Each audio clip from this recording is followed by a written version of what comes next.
인사 먼저 하겠습니다. 새해 복 많이 받으십시오. 새해 복 많이 받으세요. 2025년 1월 1일 0시 이제 시작됐습니다. 하나님 은혜가 여러분에게 함께 하시길 간절히 축원합니다. 주님의 기도를 같이 보시겠습니다.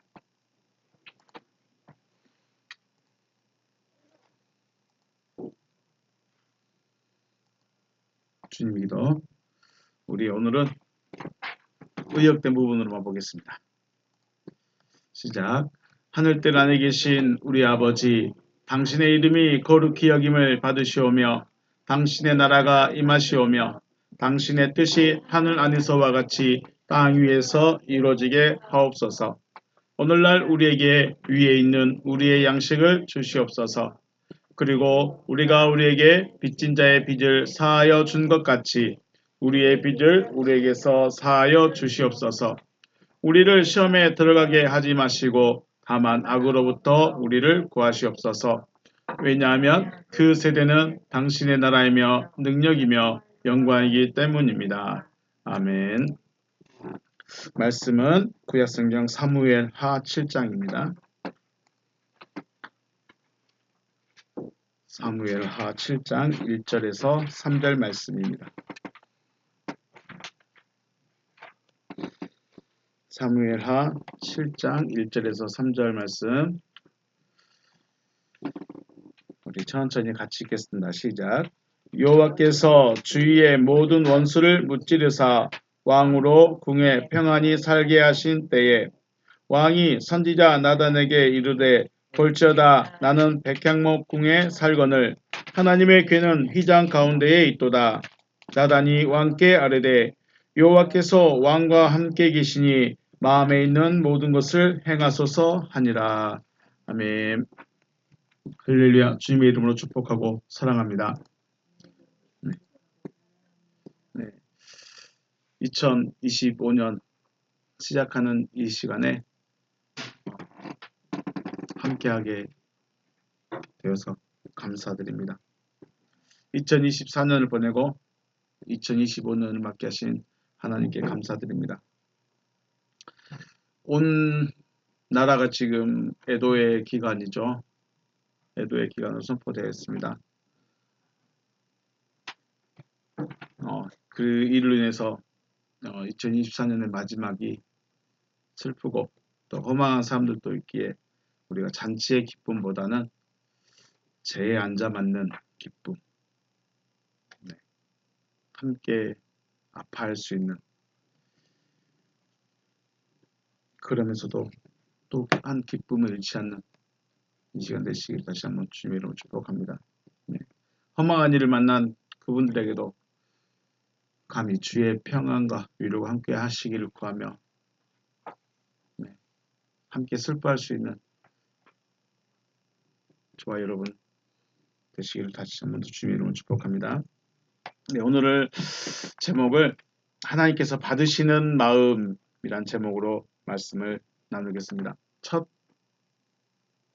말씀인데 하나님께서 받으시는 마음이 어떤 마음일까 한번 생각해보고 한 해에는 우리가 하나님께서 받으실 만한 마음을 가진 자 아니 하나님께서 받으실 만한 그런 마음을 한 번이라도 가져볼 수 있는 우리가 되면 좋겠다 싶어서 이렇게 말씀을 드리겠습니다. 우리가 부부가 같이 살더라도 서로의 마음을 알아주기가 어렵습니다. 그래서 싸우죠. 내 마음도 몰라줘. 너무 거창한 것도 아닌데 엄청나게 큰 것도 아닌데 아주 사소한 것 하나 그 마음 하나 몰라주니까 부부가 싸움을 합니다. 부부만 싸울까요? 저희 막내가 왜 저한테 삐졌는지 저는 그 마음을 아직도 모르겠어요. 아침부터 화를 내고 저를 때리고 왜 그런지 모르겠어요. 제가 그 마음을 모르겠어요. 부부간도 그렇고 부모와 자녀간도 그렇고 내 마음을 완전히 알아주는 것은 하나님밖에 없다. 그런데 우리가 하나님이 진짜 내 마음을 알아줄까요? 하나님이 진짜 내 마음을 알아서 내가 원하는 내 마음에 원하는 소원을 이루어주시고 들어주시고 그럴까요? 그럴 수 있겠죠. 그런데 그렇게 되려면 어떻게 해야 될까요? 자, 우리가 그 이야기를 한번 해보고 싶은 거예요. 우리가 아이가 어렸을 때는 표현할 수 있는 것이 단순하죠. 갓난 아이들은 표현하는 게 단순해요. 배고픈 거, 기저귀가 젖었을 때, 또는 잠이 와서 자고 싶을 때. 그래, 울어요. 근데 그 울음소리가 같을까요? 다를까요? 달라야 돼요? 다른데 그럼 구분할 수 있을까요? 엄마는 구분해요. 여기 엄마만 말고 엄마가 되면 그 아이의 울음소리를 듣고 아, 이 친구가 지금 배가 고프구나. 안아달라고 하는구나. 잠이 온다는 거구나. 이걸 다 알아듣는다는 거예요. 그런데 이제 아이가 점점 커요. 지금 우리 4번처럼 이 정도 컸어요. 이제 엄마 이제 생각이 커지니까 요구하는 것도 달라지겠죠? 장난감도 주고 놀아도 주라고 하고 아니면 뭐 예쁜 옷을 챙겨주라든가 이제 요구가 많아. 말도 많아. 근데 그 말을 한마디도 안 해버려. 그러면 엄마가 할 수 있을까요? 모를까요? 이제 몰라요. 말을 안 하면 이제 몰라. 갓난할 때는 단순했어요. 울음으로 내가 배고픈지, 잠이 오는 건지, 기저귀가 젖었는지, 등이 가려운지, 울음으로 다 표현했어요. 근데 엄마는 단순하니까, 야, 5가지면 다 알아. 5가지 해야 돼, 다 들어있어. 그런데 이제 4살만, 5살만 돼도 생각이 많아지니까 말을 안 하면 엄마도 이제 몰라. 그래서 엄마 아빠하고 아이하고 싸우게 되는 거죠. 엄마는 내 마음도 몰라면서 서운해하고요. 아빠는 내 맘도 몰라 서운해하고 엄마 아빠는 이놈들이 고집만 피우고 있네 하고 서운해하고 서로가 이제 서운해하고 왜요? 마음을 말 안 하니까 마음을 말 안 하니까 왜 우리가 서로의 마음을 알지 못할까요? 왜 우리가 싸우게 될까요? 그건 마음을 알 수 없기 때문이죠. 하나님께서 우리의 마음을 알 수 있는 것은 하나님께서 친히 내 마음에 계시기 때문에 우리 마음을 알고 위로와 평안을 주시는 것입니다. 하나님이 내 안에 계셔야 내가 하나님의 위로를 받는 거예요. 하나님이 내 안에 계셔야 하나님의 평안이 내 안에 있는 거예요. 그런데 우리는 지금까지도 그랬고 음, 기도하고 또 찬양하면서 우리는 스스로 위로를 얻어요. 아, 난 기도했으니까 평안해. 나는 찬양했으니까 기뻐. 스스로 얻는 위로, 스스로 얻는 평안, 스스로 얻는 안식이 아니라 실제로 나의 의지와 상관없이 위로와 평안을 얻게 하시는 분이 하나님이십니다. 내 상황은 정말 답답한데, 내 현실은 정말 깝깝한데, 내 상황은 정말 답이 없는데, 희한하게 마음은 평안해. 옆에서 보고 있으면 짜증나겠죠. 나는 지금 괴로워 죽겠는데 지 혼자 행복하대. 나는 지금 힘들어가지고 어떻게 할지 모르겠는데 자기 혼자만 행복하대. 근데 옆에 사람이 힘든데 저는 안 힘들까요? 옆에 사람이 괴로운데 저는 안 괴로울까요? 옆에 사람이 힘들고 괴로우면 저는 숨도 못 쉬어요. 숨쉬기가 답답해. 숨쉬기가 어려워. 그런데 그런 상황에서 내 상황과 의지 상관없이 평안해질 때가 있어요. 평안해져요. 위로가 되고 용기가 생기고 힘을 얻고 물론 옆 사람에게는 미안할 수도 있겠죠. 그런데 중요한 거는 내 안에는 그게 일어나고 있다는 거예요. 왜 그럴까요? 그게 하나님이 나에게 주시는 거예요. 내 상황과 의지와 상관없이 내 안에서 일어나는 평안, 내 안에서 일어나는 위로, 내 안에서 일어나는 용기들. 그런 하나님의 은혜가 여러분에게 함께 하시길 주님의 이름으로 축복합니다. 네. 오늘 다윗이 그랬어요. 다윗이 이스라엘의 왕이 되고 평안했습니다. 아주 평안했어요. 왜냐하면 다윗은 용사예요.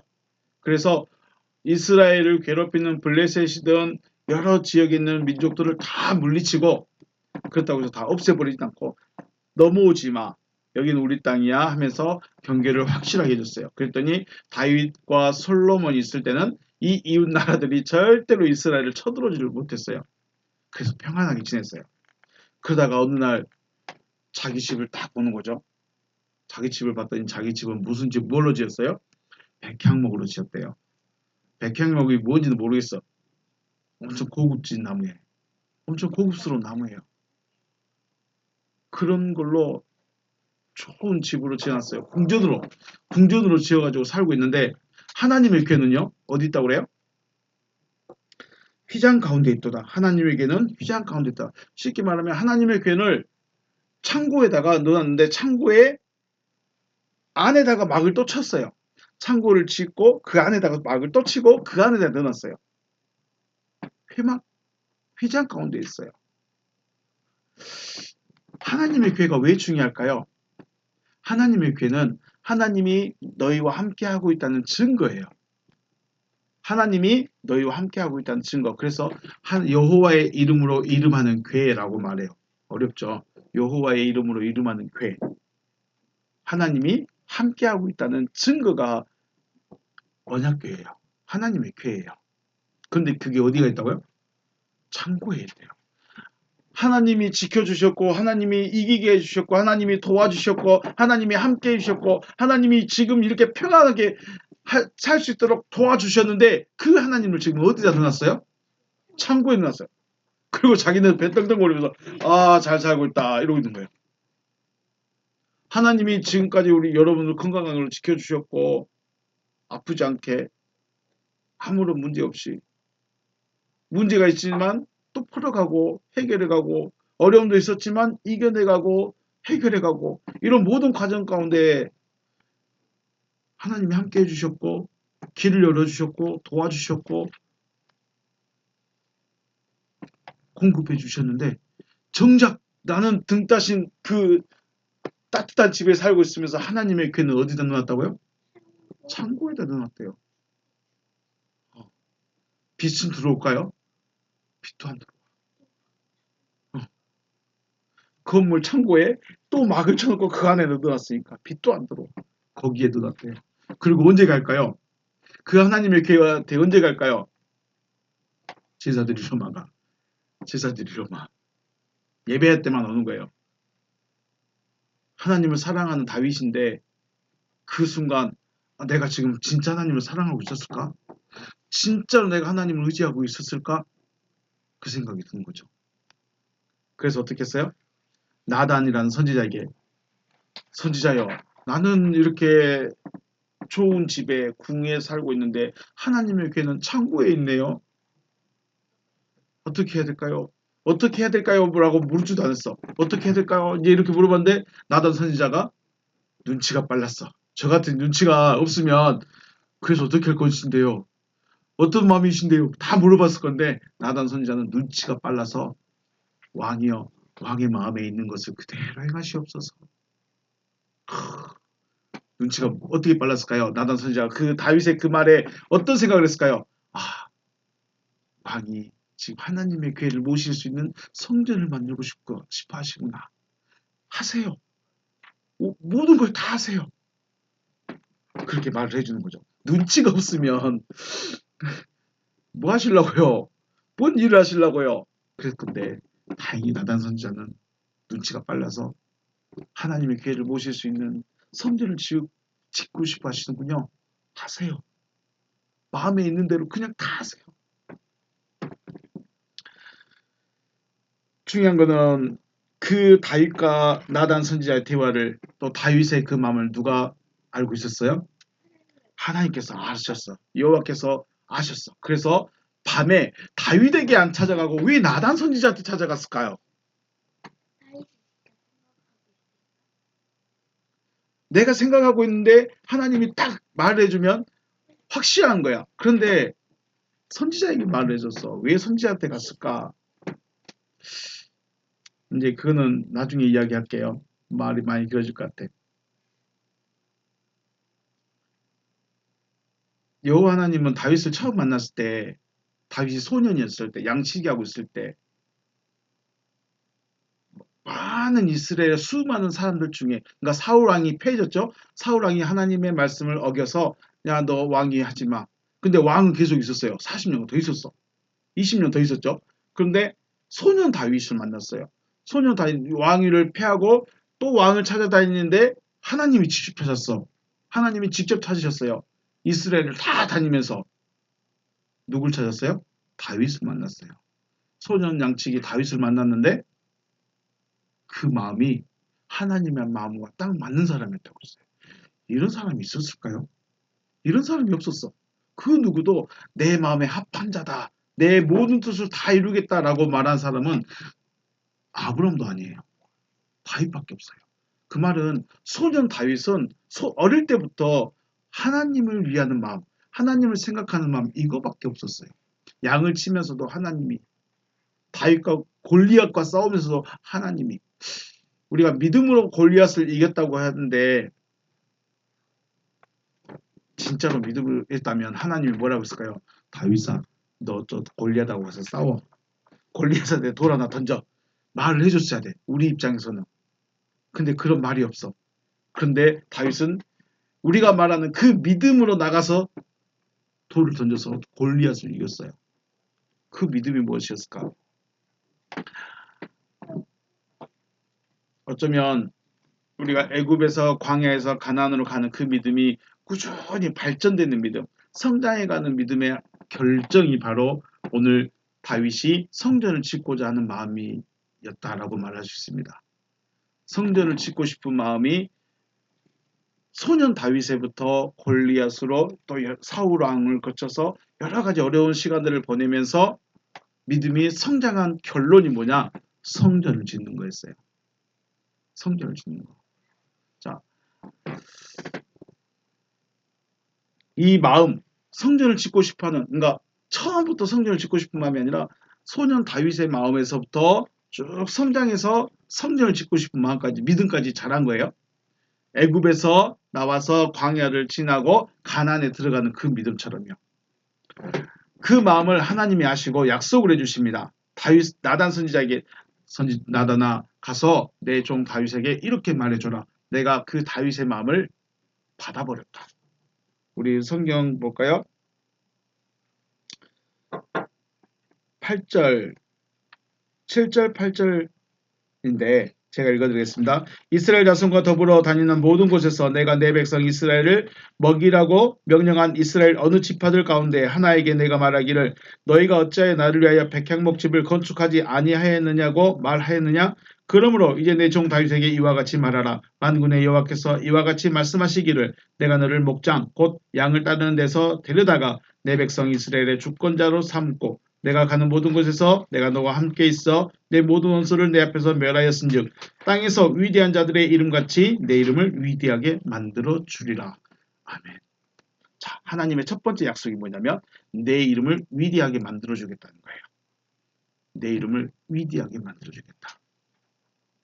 이스라엘의 국기에 있는 6개 뿔의 별을 가진 이름 뭐예요? 별의 이름이 뭐예요? 이스라엘 국기에가 보면 별이 있어요. 근데 삼각형 2개로 이렇게 겹쳐 놓은 거예요. 그게 무슨 별이에요? 다윗별이라고 그래요. 다윗별. 다윗의 별이라고 그래요. 이스라엘에 있어서 이스라엘 민족에게 있어서 다윗은 지금 우리나라의 세종대왕보다 더 이순신 장군보다 더 위대한 그런 인물이에요. 육신적인 이름, 육신이 가지고 있는 육신의 명예만의 위대한 이름이 아니에요. 우리 마태복음 1장 1절에 뭐라고 시작하죠? 아브라함과 다윗의 자손 예수 그리스도의 책이다 이렇게 돼 있죠. 거기에서 다윗이 나옵니다. 위대한 이름이에요. 그러니까 결국은 먹동이었는데 먹동에 불과했지만 그 이름이 하나님께서 가장 위대한 이름으로 만들어 주셨어요. 왜요? 하나님을 향하는 그 마음 하나만 있었어요. 성전을 짓고 싶어하는 그 마음. 두 번째 약속은요. 10절 말씀 보면 내가 또 내 백성 이스라엘 위하여 한 곳을 정하여 그를 심고 그를 거주하게 하고 다시 옮기지 못하게 하며 악한 종류로 전과 같이 그들을 해하지 못하게 하겠다라고 하십니다. 한 곳을 정하여 살게 하겠다고 하십니다. 이스라엘 백성들은 원래 유목민족이죠. 그리고 더군다나 재밌는 게 뭐예요? 이스라엘 백성들은 가나안은 원래 이스라엘 땅이 아니에요. 이스라엘 민족의 땅이 아니에요. 원래 살고 있는 원주민들이 있어요. 물론 하나님이 아브라함에게 약속은 하셨지만 그건 약속일 뿐이고 원래 살고 있는 사람이 있는데 하나님이 야 너 나가 하면서 자기 백성 넣어버리면 그 사람들 입장에서는 불편하죠. 그런데 그렇게 해주셨어요. 땅을 주셨어요. 원래 그러니까 이스라엘 백성들은 땅이 없는 자들이에요. 이 땅에 땅이 없는 자들이에요. 그냥 이리 갔다 저리 갔다 이 민족으로 꼈다 저 민족으로 꼈다 그런 민족이에요. 그런데 한 곳을 정해버렸어요. 여기가 이제 너희가 살 곳이야.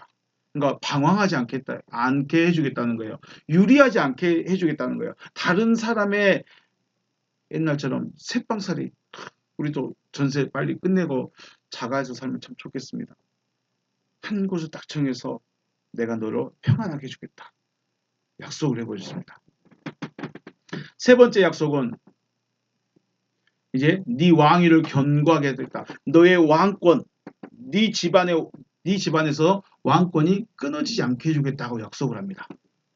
그런데 이스라엘 백성들이 쭉 지나가면서 이 솔로몬 이후에 어떻게 해요? 남유다와 북이스라엘로 나눠지고 또 바벨론의 포로가 되고 해서 왕이라는 권세가 다 없어져 버렸죠.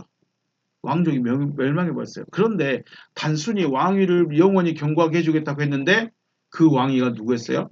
예수로 나타난 거죠.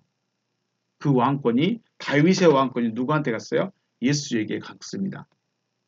그 왕권은 영원하다는 거죠. 네 번째 약속을 우리 이거는 같이 읽으면 참 좋겠습니다. 14절 말씀. 14절, 15절. 사무엘하 7장 14절, 15절. 구약성경 473면.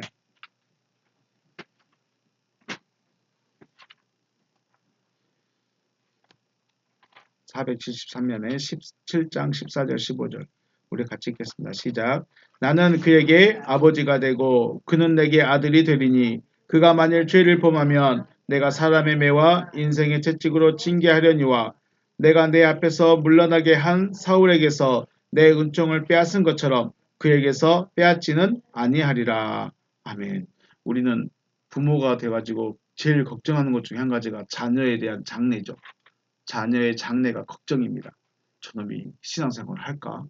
끝까지 교회는 다닐까? 혹이나 도망가진 않을까? 그런 걱정이 제일 앞서지 않겠습니까? 또 저놈이 잘 살까? 평안하게 살 수 있을까?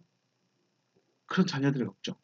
그런데 이 14절 15절에서 하나님께서 약속하십니다. 내가 네 아들을 너 대신에 네가 나이가 들어서 죽게 되면 네가 네 조상에게 돌아가면 내가 네 아들을 왕에 세울 것인데 그 왕 자리까지도 내가 든든하게 해주겠다. 그런데 이 왕이 살다가 잘못할 수 있잖아요. 실수할 수 있잖아요. 그러면 어떻게 하겠다? 하나님이 사람 막대기와 여기는 사람 매라고 되어 있네요. 옛날 성경에는 사람 막대기라고 했어요. 막대기인데 어떤 막대기요? 사람 막대기와 인생 채찍으로 때려서라도 내가 바른 길을 가게 해주겠다라고 자녀의 장래에 대해서 약속을 하십니다. 우리 성경에는 크게 기록되지 않지만 솔로몬이 왕비가 몇 명이었죠? 1000명이 넘었어요.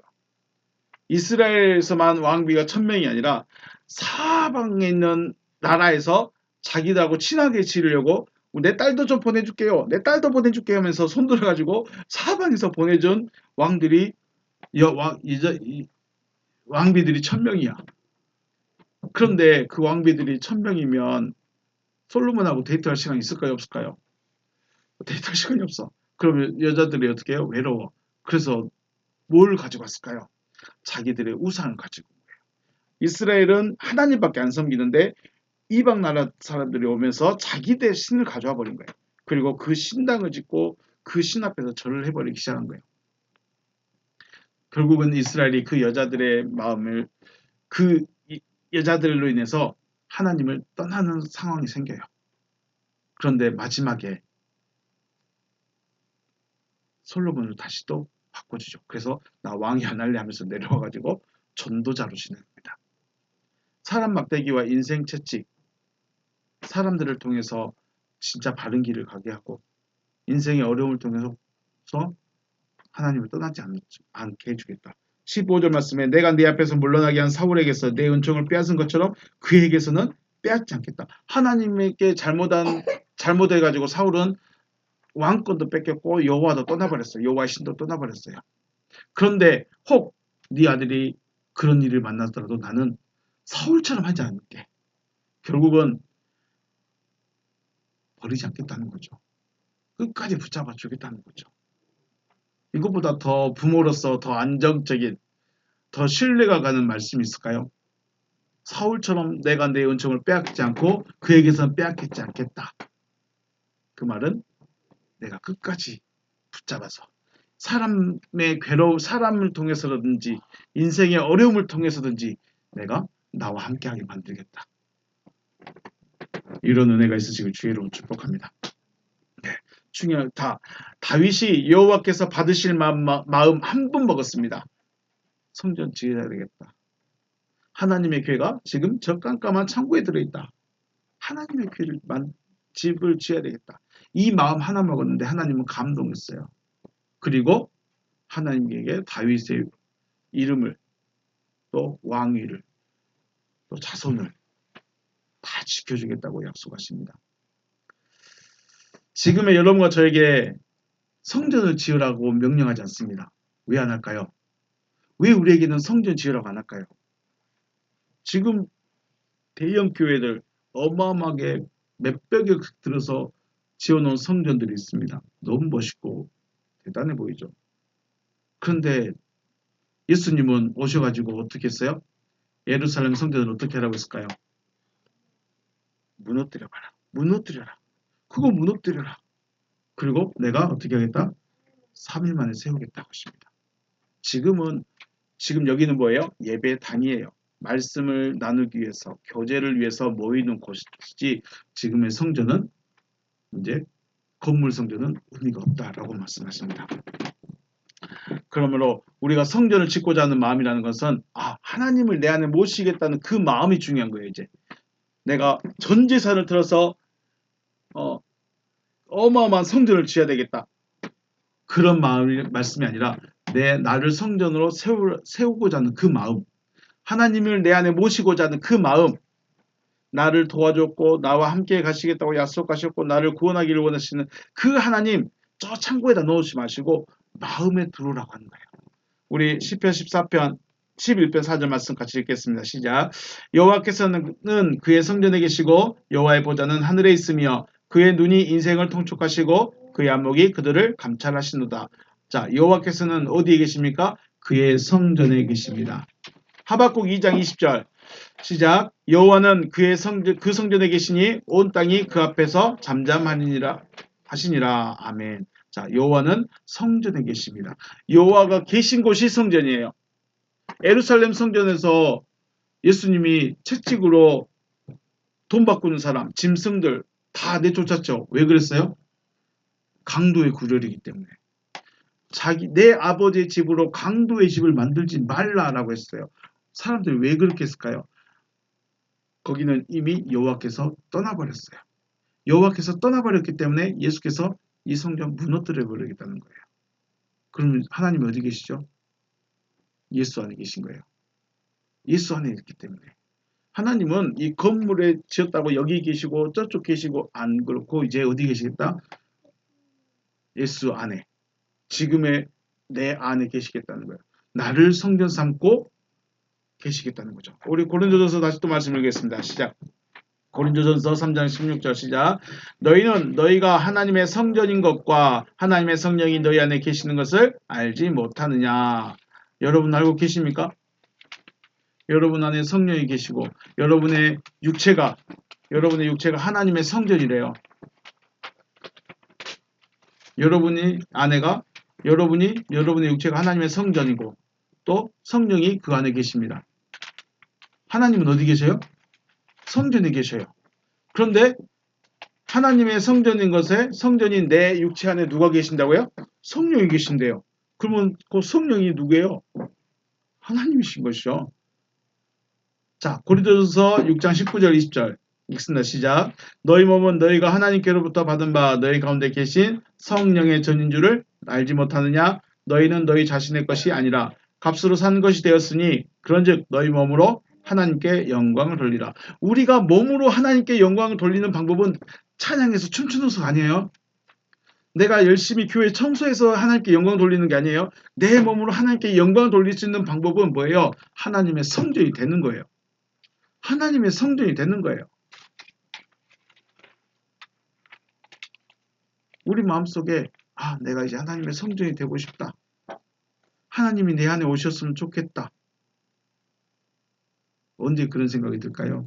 어쩌면 우리가 좀 평안해졌을 때 나이가 더 들고 고생도 좀 해보고 어려움도 겪어보고 그 뒤에 하나님을 딱 알게 됐을 때 이제는 하나님이 내 안에 계셨으면 좋겠다. 그러지 않을까 생각해 봅니다. 구약에서는 건물 성전에서 언약궤를 모셔놓고 여호와의 전 성전이라고 하셨지만은 신약으로 넘어와서는 내 몸이 내 육체가 하나님의 성전이 되는 것이죠. 나를 하나님의 성전으로 드리고 싶습니다. 라는 하나님께서 받으실 만한 고백을 드릴 수 있는 여러분과 제가 되시길 주님의 이름으로 축복합니다. 내가 몸으로 하나님께 영광 돌리는 방법은 청소가 아니에요. 몸 찬양이 아니에요. 뭐예요? 성전이 되는 거예요. 성전이. 하나님의 전이 되는 거예요. 앞에서 고린도전서에서 말씀했죠. 16장 고린도전서 6장 19절에서 너희는 너희 가운데 성령의 전인 줄, 너희 가운데 계신 성령의 전인 줄을 알지 못하느냐. 너희 몸으로, 너희 몸에 예수 앞에서 말씀을 들었던 사람들도 자신을 성전으로 드리지 못하는 사람들이 많았습니다. 하지만 말씀을 받았던 사람들은 자신을 성전으로 온전히 드릴 수 있었죠. 예수의 말씀을 받은 사람들은 많이 있습니다. 예수께 말씀을 들은 사람들도 많이 있습니다. 다 하나님의 성전으로 드리진 않았습니다. 말씀이 믿어진 사람들, 말씀이 믿음이 되어진 사람들은 자신을 하나님의 성전으로 드렸죠. 물론 다윗과 같이 내 안에 하나님의 계시면 좋겠다 이런 마음은 가지지 않았지만 말씀을 받아들인 자체가 뭐예요? 내 안에 나를 성전 삼겠다. 나를 하나님의 전으로 드리고 싶다. 이런 의미가 되는 것입니다.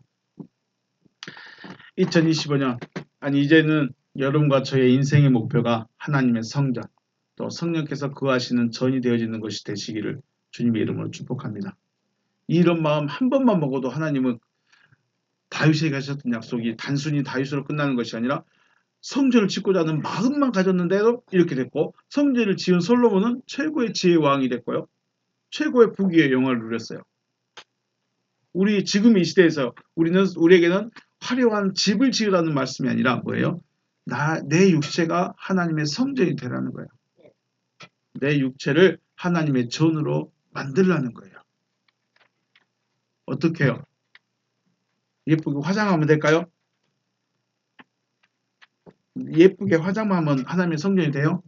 하나님이 계실 수 있는 곳, 하나님이 계시는 곳, 하나님이 머무실 만한 곳, 어떤 곳이에요? 깨끗한 곳? 목욕 많이 한 사람? 때 없는 사람? 아니요. 말씀을 받아들인 사람. 하나님이 하시겠다고 하시는 약속의 말씀을 받아들인 사람. 계속 똑같은 말씀이죠. 답은 똑같아요.